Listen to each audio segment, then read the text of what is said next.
예수님께서는 권위 그 자체이십니다. 어떤 말로 설명하고 필요할 그런 이유조차 없이 예수님은 권위 자체이셔요. 그러니까 예수님께서 가르치시는 것, 천국 복음을 전파하시는 것, 그리고 모든 약한 것들을 고치시는 것, 그 자체로 예수님은 권위를 나타내 보이신 것입니다. 마치 하나님께서 홀로 영광 받으시기에 합당하신 분이라고 이야기한 것처럼 하나님은 영광 그 자체이시죠. 그러니까 우리 인생이 예수님의 권위를 인정하든지 인정하지 않든지, 하나님의 영광을 드러내든지 드러내지 않든지 간에 아무 관계가 없어요. 미안하지만 우리가 예배 드린다고요? 우리가 뭘 하나님께 한다고요? 우리가 하지 않아도, 우리가 아무것도 안 해도 하나님 그냥 영광, 지금도 영광을 받고 계셔요. 얼마나 우리 인생이 어리석고 무익합니까? 내가 뭐 조금 한다고요? 내가 몇 년 믿었다고요? 누굴 위해서 믿었는데요? 누굴 위해서 하는데요?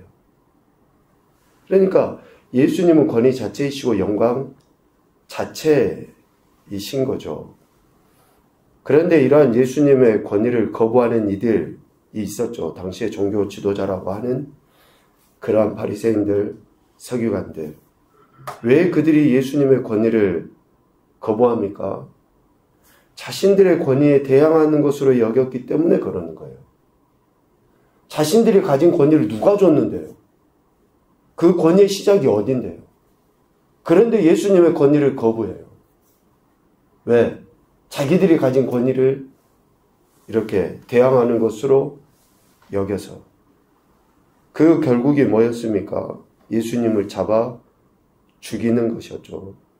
예수님의 권위를 거부할 뿐만이 아니라 완전히 없애버리려고 하는, 예수님께서 십자가에 못 박혀 대속의 죽임을 당하시게 된 것은 결국 당시 종교 지도자들의 그런 권위주의, 그리고 또 그 권위주의에 동조했던 세력들에 의해서입니다. 예수님께서 보이신 권위는 소위 우리가 이야기하는 겸손함, 자신을 낮추시는 그러한 권위의 모습이죠. 섬기는 것으로, 자신을 낮추시는 것으로 예수님은 권위를 나타내 보이신 거예요. 그런데 죄성을 가진 우리 인간들, 당시의 종교 지도자라고 하는 그들은 자신을 낮추는 그 겸손함을 보이신 예수님의 권위를 무시해요. 권위주의에 빠져있기 때문에 그러한 권위를, 예수님의 그 권위를 무시하는 겁니다. 또 그들의 권위주의에 동조하는 많은 무리들은 어떻습니까? 겸손하게 드러나 보여진 예수님의 권위 그 자체는 무시하고 종교 지도자들이 보이는 그 권위주의는 소위 이야기하는 카리스마가 있네? 라고 여기면서 그들 앞에는 굴복해요. 겸손하게 섬기고 묵묵히 믿음의 길을 걸어가는 그 사람들은 무시하고, 뭔가 카리스마가, 목소리 크면 카리스마가 있는 겁니까? 뭔가 막 휘어잡고 분위기를 내가 이끌어가면 그게 카리스마가 있는 거예요? 카리스마가 뭔데요? 진짜 믿음으로 살아가는 그 자체, 하나님의 은혜, 이게 카리스마 아닙니까? 카리스? 그런데 은혜는 거역하고 거부하고 무시하고 자기가 주인이 돼서 하는 그러한 것들을 우리는 권위로 인정을 하려고 그래요. 그건 권위가 아니에요. 분위기를 내가 주장해서 하려고 하는 거, 그러한 행태들은 매우 위험한 거거든요. 그래서 예수님께서는 오늘 그 권위주의에 빠져있는 저들에게 대해 정말로 강력하게 책망을 하고 계시는 거죠. 예수님의 권위를 거부하는 그한 이들의 대표적인 행태를 외식이라고 해요. 외식. 여러분, 사람 앞에 얼굴 보이러 이 자리에 나왔습니까? 하나님께 예배드리러 나왔습니까? 사람 말 들으러 나왔습니까? 하나님 말씀 들으러 나오셨습니까? 얼마나 우리 인간이 어리석고 그 겸손하게 자기 자신을 십자가에 내어주시기까지 하신 예수님을 믿는다고 하면서도 그 예수님의 권위를 거부해요. 당시 종교 지도자들이라니까요. 하나님을 알아요. 율법에 대해서는 빠삭해요. 모르는 것이 없어요. 그런데도 불구하고 메시아로 이 땅에 오신 예수 그리스도의 그 겸손함의 그 권위를 거부해요. 그러면서 자기들은 안다, 하고 있다, 선생이다, 랍비다 칭함을 받고 자랑하고 그렇게 하고 있어요. 그렇게. 그래서 예수님은 그들에게 대해 책망을 하시는 거죠. 진정한 스승이시고 지도자이신 예수님의 권위를 거부한다는 것은 그분의 말씀을 순종하지 않는다라는 거죠. 순종하지 않는다라고 하는 다른 표현은 뭐예요? 순종하지 않으면서 하나님의 말씀, 예수님의 말씀을 자신의 사리사욕을 위해서는 이용하는 거예요. 이용하는 거. 하나님의 말씀을 내 편리대로 이용하고 있는, 그래서 그들의 그 사리사욕, 즉 육신의 정욕, 안목의 정욕, 이생의 자랑을 충족시키기 위해서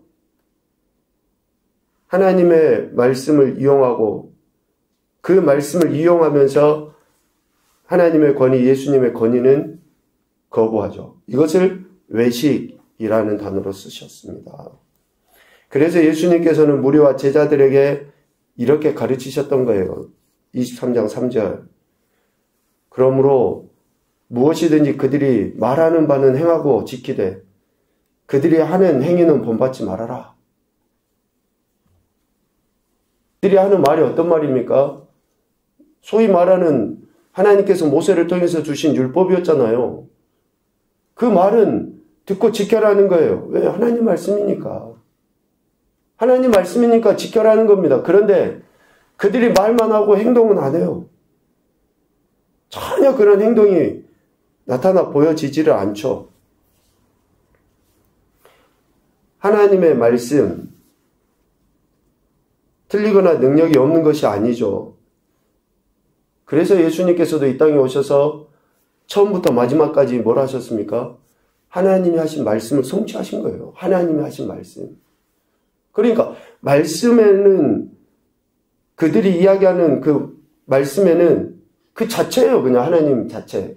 그러니까 그 말씀은 듣지만 그들이 행했던 행위는 본받지 말아라 라고 가르치신 거죠. 당시 종교 지도자라고 하는 바리새인들과 서기관들이 말만 하고 행하지 않았기 때문에 그렇습니다. 그래서 오늘 우리가 읽은 본문에 보면 예수님께서 이처럼 외식하는 서기관들과 바리새인들에게 화가 있다고 선포를 하십니다. 여기서 화 있을진저 몇 차례 이야기했죠. 저주가 있을 것이다. 저주가 있을지어다. 그런 의미예요. 저주를 선언하신 겁니다. 이 저주는 지금 현재 그리고 또 앞으로 있을 종말론적인 그런 저주를 이야기합니다.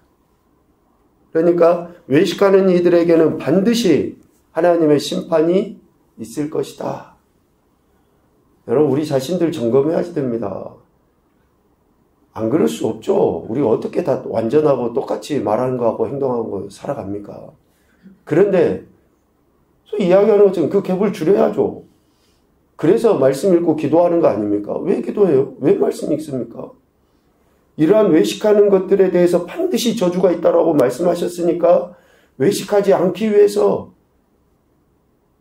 우리의 생각을 사로잡아서 그리스도께 복종시키고 그 어떤 권위, 즉 예수님께서 하나님께서 부여하신 권위에 대한 바른 태도들을 취해 나감으로 인해 이런 갭들을 줄여 나가는 거죠.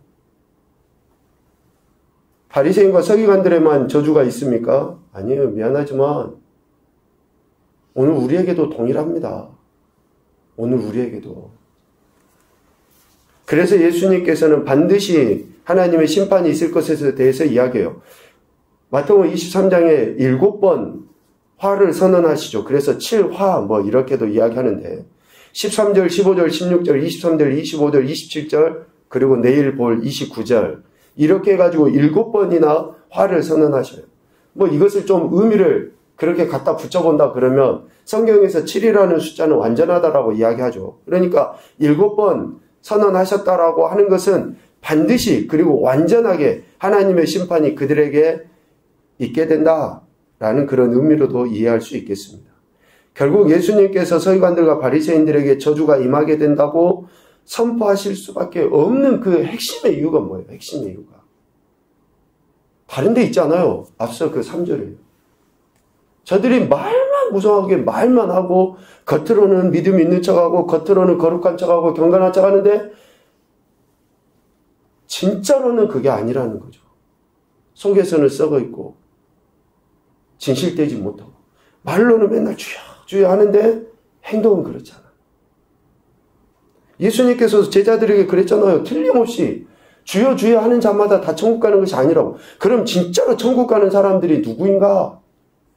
라는 것에 대한 우리가 고민을 진짜로 해야 되지 않을까요?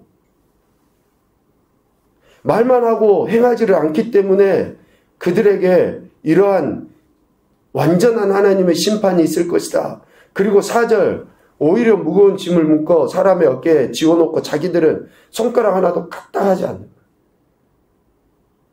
맨날 지적질하고 어제 이야기했잖아요. 비판을 해요. 그런데 자기가 똑같이 비판받을 만한 짓을 하면서도 자기는 못 봐요. 그래서 오늘 본문에 보면 16절 이하에 예수님이 뭐라고 표현하십니까? 그들을 맹인이라고 얘기하고요. 맹인. 다른 사람을 못 보는, 앞을 못 보는 맹인이 아니라 진짜 자기 자신을 보지 못하는 그 맹인. 얼마나 불쌍하고 불행합니까? 다른 사람에게는 판단, 정죄 하면서 자기 자신이 지금 행하고 있는 행태는 보지 못해요. 내가 하나님 앞에 예배 드리는지, 내가 정말 말씀대로 살아가고 있는지. 그렇게 자기 자신을 보지 못하는 거죠. 얼마나 어리석고 안타깝습니까? 그렇게 안 하면 차라리 죄는 짓지를 않을 텐데 그렇게 하면서 더 죄를 지어가는 거예요. 그런 말씀들을 생각하면 매우 두렵고 떨립니다. 이 자리에 없으면, 이 자리에 있지 않으면 차라리 그냥 없다 치니까 그럴 수 있어요. 그런데 이 자리에 나와 있으면서 죄를 지어. 한다고 하면서 죄를 지어. 여러분, 예수님 믿는 것이, 우리가 예수님 믿잖아요. 그분이 어떤 분인지 알잖아요, 우리가. 근데 안다고 이야기하는데 오늘 바리새인과 서기관들과 같은 그런 행태를 보이고 있어요. 여러분 심각합니다. 그런데 지금 현대의 많은 목회자들도 그렇지만 성도들도 그렇고 이런 외식의 그 모습이 만연해 있어요. 이런 외식함으로 인해서 하나님의 심판을 자초하는 거죠. 자초하는 거. 외식이라는 그 단어 아시잖아요. 가면을 쓰고 무대에 나와서 연극하는 그러한 모습이에요. 가면 뒤에는 온갖 일그러진 것이 다 있는데 가면은 방글방글 웃고 있는 거예요. 위선자의 모습. 서기관들과 바리새인들의 이런 이율배반적인 그런 모습을 예수님은 강력하게 책망하십니다. 그런데 이런 모습이 오늘 우리가 읽은 그 본문이 왜 중요하냐면요. 이런 바리새인과 서기관들의 외식하는 모습이 저들의 삶의 모든 영역에 나타나기 때문에 그래요. 첫 번째, 하나님과의 관계인 예배와 의식 가운데 나타나요. 두 번째, 사람과의 관계인 자기 자신과 이웃과의 관계를 통해서 나타나 보여지게 돼 있어요. 그리고 세 번째, 물질과의 관계를 통해서 나타나게 돼 있어요. 예물. 그러니까 우리의 외식은 우리가 의도하든지 의도하지 않든지 간에 하나님과의 관계, 사람과의 관계, 물질과의 관계 모든 영역 속에 분명하게 나타내 보여지게 돼 있다라는 거예요. 이것이. 그래서 우리의 외식, 진실되지 못한 모습이 하나님의 심판을 자초할 수밖에 없다는 것을 계속 이야기해요.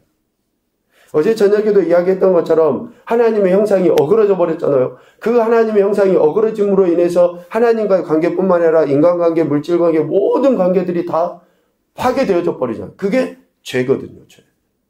그러니까 외식하는 자들이 아무리 방방 뛰고 뭐 하나님 어쩌고 해도 그들은 하면 할수록 계속 죄를 짓는 거예요. 얼마나 어리석고 안타까운지 모릅니다. 그러니까 시작은 그거예요. 회개하고 하나님 앞에 자기 자신의 있는 모습을 그대로 보이는 것밖에 없어요. 그렇지 않으면 매 순간 시간이 지나면 지날수록 더더욱더 하나님의 심판을 자초하는 외식을 행할 수밖에 없기 때문에 그렇습니다. 오늘 크게 두 가지를 이야기했습니다. 첫째는 예수님의 그 겸손함은 권위 그 자체이시라는 거죠. 그런데 죄를 가진 우리 인생은 예수님의 그 겸손함, 그 권위 자체를 거부해요. 그러니까 사람들 안에서도 정말로 겸손하게 자기 자신을 낮추려고 하는 그런 사람들을 보면 무시해요. 업신여겨요. 그리고 앞에서 막 목에 힘주고 소리 내는 사람들의 권위는 두려워하고 무서워요. 이것이 약한 사람에게는 강하고 강한 사람에게는 약한 그런 정말 말도 안 되는 비굴함의 모습인 거죠. 비겁하고. 여러분 겸손하게 낮아진 그 사람에 대해서는 더 존중해야죠. 그런데 그를 무시해. 또 한 가지는 외식함에 대해서 이야기했습니다. 심판을 자초하는 그러한 그 외식에 대해 예수님이 가르치신 거죠. 이런 교훈입니다. 첫째, 겸손하게 나타나는 권위를 무시하지 말자. 겸손하게 나타나는 권위를 무시하지 말자라고 했는데 권위는 하나님께서 부여하신 겁니다. 로마서 13장 이야기하는 것처럼. 그래서 권위자로 세움을 받은 자들에 대한 겸손함을 보여야 돼요. 그의 인성이 어떠하든지 관계없습니다. 하나님께서 그를 권위자로 세우셨다는 거예요. 부모가 많이 배우면 존중해야 되고 못 배우면 존중하지 않아야 됩니까? 그렇지 않아요. 당연히 그렇게 하는 거예요. 만약에 바른 권위를 사용하지 못하면 어때요? 하나님께 그 권위자를 위해서 기도하고 호소해야죠. 두 번째, 외식하는 자가 되지 않도록 늘 말씀과 기도로 성결해지자. 말씀과 기도를 하는 것은 내 자신을 돌아보기 위해서 하는 거예요. 내 자신을 돌아보기 위해서. 다른 사람이 생각나서는 안 됩니다. 말씀을 보고 기도하면서 내가 지금 하나님 앞에 바르게 서 있는지 그걸 보는 거지. 말씀 읽으면서 저 사람 생각나고 기도하면서 저 사람이 변화되고 아니에요. 내가 변화되기 위해서 우리가 말씀과 기도 가운데 하나님의 은혜를 구하는 거 아닙니까? 세 번째, 믿음과 행함의 일치가 진정한 권위다. 진정한 권위는 믿음과 행함의 일치예요. 그래서 예수님이 완전한 권위자시다고 이야기하는 거예요. 예수님은 말씀이시고 말씀 그대로 살으셨기 때문에 그런 거예요. 그래서 진정한 권위자이신 예수님, 그분을 우리는 하나님으로 믿고 섬기는 거죠. 마태복음 23장은 단순히 외식하는 자들을 꾸짖기 위해서가 아닙니다. 완전한 권위자이신 예수님께 굴복하는 것이 우리 인생의 외식에서 벗어나는 길이다라는 것을 가르치는 거예요. 완전한 권위자이신 예수님께 굴복하는 것이 우리 인생의 외식에서 벗어나는 길이다라는 것을 가르치십니다. 오늘의 이 말씀이 저와 여러분의 신앙과 삶의 모든 영역 속에 온전한 믿음의 행태로, 순종의 행태로 나타나 보여질 수 있기를 주님의 이름으로 축복합니다. 아멘.